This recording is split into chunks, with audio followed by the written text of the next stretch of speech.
Credit card debt. As I stated in my first course entitled Pay Yourself First, if you have credit card debt, you will need to pay it off before you can start your journey towards a better financial future.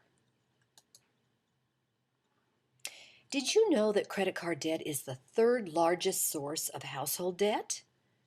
Only the mortgage and the student loan debts are larger. If you have credit card debt, there are some important things to know that might be helpful. According to the Federal Reserve, which monitors credit card information, at the end of 2012, the average American family carried approximately $15,300. Some a little more, some a little less. What is amazing is that this debt is actually down approximately $2,000 from its high in 2009.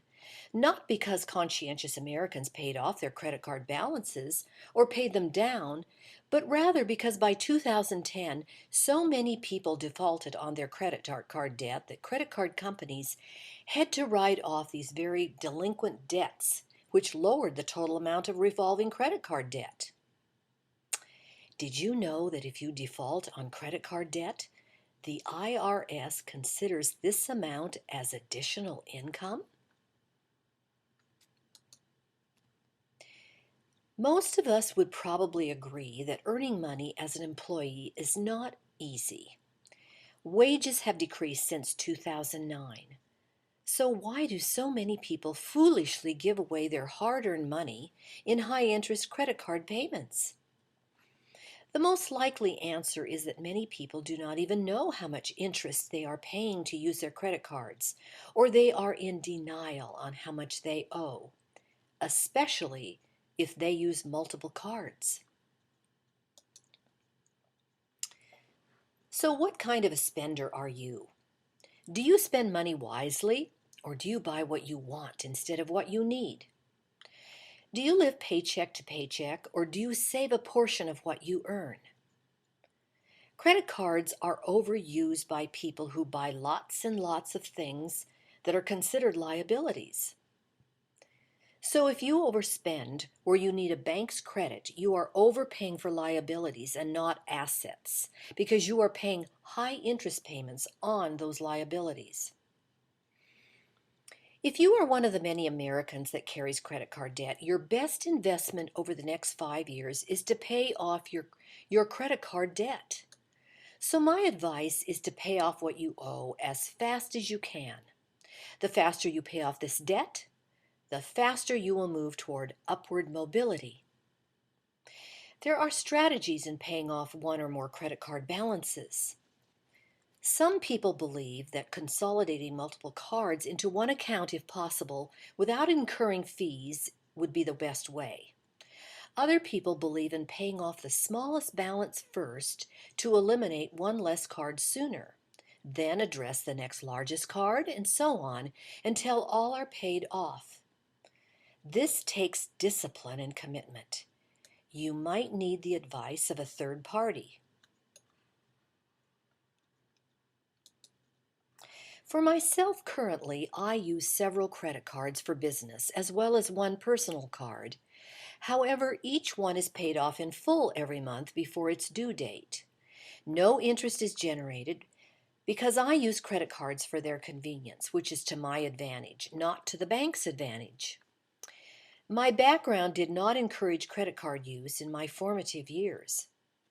In fact, I did not open my first credit card until I was in my mid to late 20s, so I was cautious about overcharging. As I was not raised to live within my own means, As I was raised to live within my own means, I made sure that I could pay off my card when the bill came to my home. I never overspent by using a credit card. If I could not pay for the desired item that I thought I wanted or needed, I just simply did not buy it.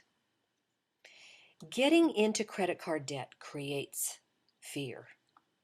If you have debt on one or more cards that you are paying interest only on every month, I am certain that you have some of this fear. So not having credit card debt creates fewer worries, less stress and tension, fewer fights if you're married. more freedom, and you can build wealth faster because you are not giving away hard-earned money in high interest payments. Here are some tips for controlling credit card overspending. Let's say you have multiple cards and you want to simplify the management of too many accounts, cutting back on overspending. If you have more than one credit card and you do not have a business, eliminate the use of all but one card. Then do not close out these accounts or your credit score might become negatively affected. Put these cards in a drawer for non-use at this time. If you're plagued with credit card debt each month, do a self-examination on your spending habits. It is much more difficult to dig yourself out of a hole if you're not paying attention to the amount you're spending by using a credit card than to not get into that black hole in the first place.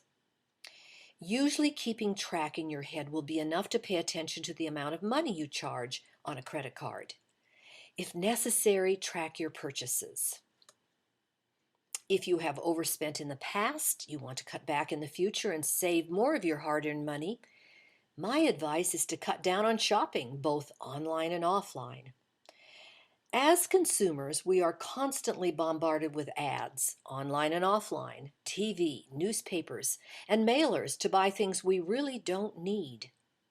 Become more discerning in what you need and do not become part of mass consumption that most Americans find themselves trapped in. You can work on this by asking yourself at the time, do I really need this item, or can I get along without it? You have to use some willpower and be really straight with yourself. Participate in more meaningful activities that don't involve opening up your wallet. Give up the latte factor. This is a phrase that was coined by author David Bach to explain how wasting money on daily or weekly small things can have a huge impact on your finances. A daily cup of coffee at Starbucks or Tully's adds up quickly. Make a good cup of coffee for yourself before leaving home. The same goes for eating lunch out daily. Prepare your own lunch from home. It's healthier, and over time you will save a bundle.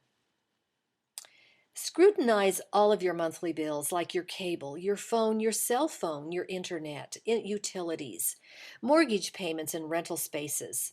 See what you can scale down on or eliminate on these expenses to reduce wasted money and saving more for yourself. Take the time to study each statement. Make sure the services you are paying for are what you need. And call the companies if you believe your bill is too high. See what their advice might be on reducing it. Avoid high interest payments on your credit card debt by paying your one credit card in full each month. A good rule of thumb is to use one credit card for necessities like gas for your automobile, then use a debit card to make other necessary purchases.